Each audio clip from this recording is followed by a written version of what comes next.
Well, so much um, of what became Warner Brothers and what became the culture at large in the 30s and 40s came out of Yiddish theater. Yiddish theater became Clifford Odets and the plays he wrote, um, which were a strong influence on me as a kid. And without Clifford Odets, there wouldn't have been Arthur Miller in Death of a Salesman.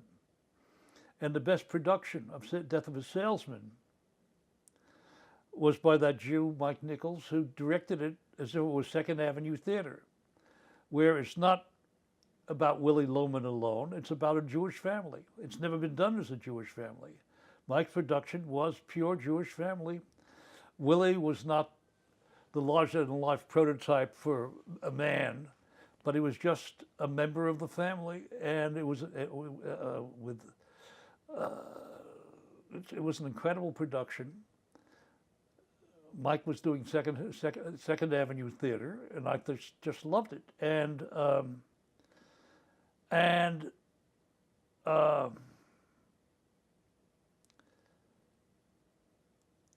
Jewish culture that comes down from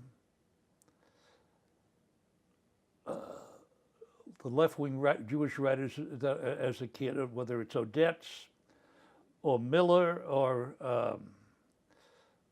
Jewish entities. I've read a lot of Sholem Aleichem stories when I was young.